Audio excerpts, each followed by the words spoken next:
ఉగాది రోజున P4 కార్యక్రమానికి కూటమి ప్రభుత్వం శ్రీకారం చుట్టనుంది. పేదలకు ఉన్నత స్థాయిలో ఉన్నవారు చేయూత ఇచ్చేలా సీఎం చంద్రబాబు నాయుడు ఈ కార్యక్రమాన్ని రూపొందించారు.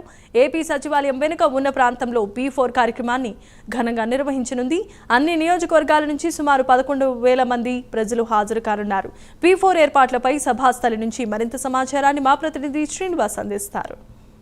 ఏదైతే అంటే రాష్ట్రంలోని అందరి ప్రజలను కూడా ఒక ఆర్థికంగా ముందుకు తీసుకెళ్లాలని కూడా సీఎం చంద్రబాబు నాయుడు కూడా ఈ P4 అనే కార్యక్రమాన్ని కూడా శ్రీకారం చుట్టారు. P4 కార్యక్రమం అంటే ప్రభుత్వం ప్రైవేట్ ప్రజల భాగస్వామ్యం. దీన్నే P4 అని దీనికి ఒక పేరు కూడా సీఎం చంద్రబాబు నాయుడు పెట్టడం జరిగింది. ఈ కార్యక్రమాన్ని ఈ నెల 30వ తేదీ ఉగాది రోజున సాయంత్రం ప్రారంభించాలని కూడా ముఖ్యమంత్రి చంద్రబాబు నాయుడు మొత్తం ప్రణాళిక సిద్ధం చేశారు. ప్రస్తుతం మనం ఈ కార్యక్రమం కూడా సరిగ్గా అమరావతి రాజధాని ప్రాంతమైన సచివాలయం వెనక ఉన్న భాగంలో కూడా ఈ కార్యక్రమాన్ని ఏర్పాటు చేస్తే కూడా మొత్తం ఏర్పాటు చకచకా సాగుతున్నాయి. దాదాపు 30వ తేదీ సాయంత్రం 5 గంటల ప్రాంతంలో కూడా ఈ కార్యక్రమాన్ని ఇక్కడ ఈ సభావేదిక కూడా ఏర్పాటు చేసింది కూడా మొత్తం అధికారులు కూడా అన్ని ఏర్పాటు చేస్తున్నాం. ప్రస్తుతం మనం ఈ సభావేదిక వద్ద ఉన్నాము.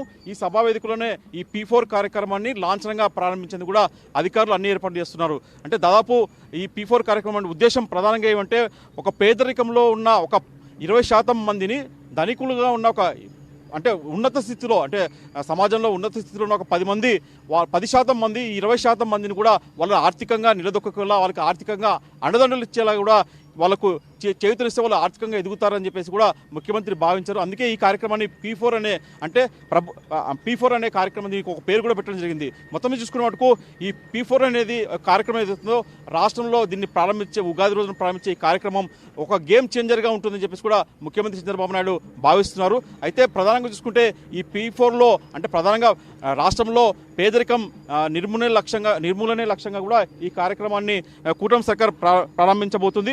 ఈ కార్యక్రమాన్ని భారీగా ఏర్పాట్లు కూడా చేశారు. ప్రస్తుతం అమరావతి సచివాలయం వెనక భాగంలో ఉన్న ఈ పెద్ద స్థలంలో కూడా సభా ఏర్పాట్లు చేశారు. ఈ సభా స్థలంలో చూస్తుంటే మనం ప్రస్తుతం చూసుకుంటే పెద్ద వేదిక అంటే దాదాపు 11,500 మందిని ఈ కార్యక్రమానికి తరలించారు. రాష్ట్ర నలుమూపల నుంచి నల్ల జిల్లాల నుంచి కూడా కూడా ఈ కార్యక్రమాన్ని ఏర్పాటు చేశారు. మొత్తం చూసుకుంటే మటుకు P4 అనేది గేమ్ చేంజర్గా సీఎం చంద్రబాబు నాయుడు పిలుపునిస్తున్నారు. ఈ కార్యక్రమం సక్సెస్ అయితే మటుకు రాష్ట్ర వ్యాప్తంగా ఒక పేదరిక నిర్మూలన కార్యక్రమం భాగంగా P4 విజయంతో మటుకు తాను కోరుకున్న లక్ష్యంగా ఏదైతే పేదరిక నిర్మూలన చేయడం అయితే లక్ష్యం ఉందో ఆ P4 కార్యక్రమం విజయంతో కావాలని చెప్పేసి కూడా ఆయన ఆశిస్తున్నారు. కెమెరామెన్ మోహన్తో శ్రీనివాస్ అమరావతి నుంచి.